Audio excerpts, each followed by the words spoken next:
വിജയ് ഒന്നും സംഭവിക്കാത്തതുപോലെ മായയുടെ വീട്ടിലെത്തി. അച്ഛനെവിടെ? ഞാൻ അച്ഛന് പുതിയ ഡ്രസ്സെല്ലാം വാങ്ങിയിട്ടാണ് വന്നത് എന്ന് അവൻ മായയോട് പറഞ്ഞു. ആ സമയത്താണ് മായയ്ക്ക് ഒരു ഫോൺ കോൾ വരുന്നത്.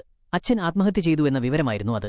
അത് കേട്ടതും വിശ്വസിക്കാനാവാതെ മായ തകർന്നുപോയി. അച്ഛന്റെ കർമ്മങ്ങൾ വിജയ് തന്നെ നടത്തി. അച്ഛന്റെ മരണത്തെക്കുറിച്ച് അന്വേഷിക്കാൻ ഒരു പോലീസ് ഓഫീസർ മായയുടെ വീട്ടിലെത്തി. വിജയുടെ പേര് ചോദിച്ചപ്പോൾ മായ അടുത്തുണ്ടായിരുന്നതുകൊണ്ട് തന്റെ പേര് കൃഷ്ണ എന്ന് അവൻ കള്ളം പറഞ്ഞു. എന്നാൽ പിറ്റേന്ന് യഥാർത്ഥ കൃഷ്ണ അവിടെയെത്തി.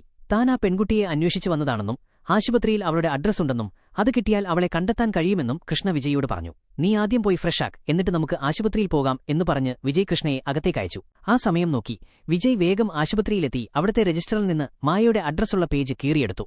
ആ പേപ്പർ വിജയ് വേസ്റ്റ് ബക്കറ്റിലിട്ടു.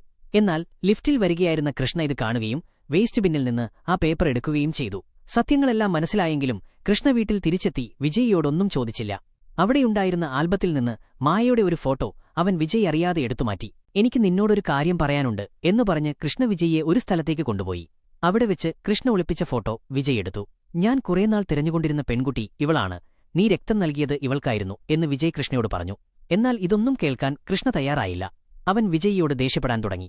ഞാൻ അവളെ വിട്ടുതരില്ല, ഞാൻ അവളോട് എല്ലാം പറയും എന്ന് കൃഷ്ണ പറഞ്ഞപ്പോൾ വിജയ് അവനെ അടിച്ചു.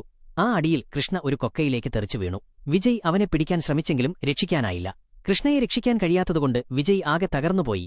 പിന്നീട് അച്ഛന്റെ കേസ് അന്വേഷിക്കുന്ന പോലീസുകാരൻ വിജയിയുടെ സുഹൃത്തുക്കളുടെ വീട്ടിൽ പോയപ്പോൾ വിജയ് തന്റെ പേര് കള്ളം പറഞ്ഞതാണെന്ന് അദ്ദേഹത്തിന് മനസ്സിലായി. പോലീസ് വേഗം തന്നെ മായയെ വിളിച്ച് വിജയിയുടെ കള്ളങ്ങളെല്ലാം പറഞ്ഞു. പേടിച്ചുപോയ മായ വേഗം വസ്ത്രങ്ങളെല്ലാം പാക്ക് ചെയ്ത് രക്ഷപ്പെടാൻ നോക്കി. ആ സമയം വിജയ് അവിടേക്ക് വരികയും മായ പുറത്തേക്ക് ഓടുകയും ചെയ്തു. മായ എല്ലാം അറിഞ്ഞുവെന്ന് വിജയ്ക്ക് മനസ്സിലായി. അവൻ അവളുടെ പിന്നാലെ പോയി. ദേഷ്യം വന്ന മായ അവനെ കുറെ അടിച്ചു. അതിനിടയിൽ അവന്റെ പോക്കറ്റിൽ നിന്നും മായയുടെ ഒരു കമ്മൽ നിലത്തു വീണു.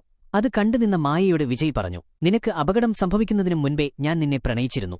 അവൻ തന്റെ പ്രണയം വെളിപ്പെടുത്തിയ ആ നിമിഷം തന്നെ പോലീസുകാർ അവിടെ എത്തുകയും വിജയിയെ വെടിവെച്ചിടുകയും ചെയ്തു.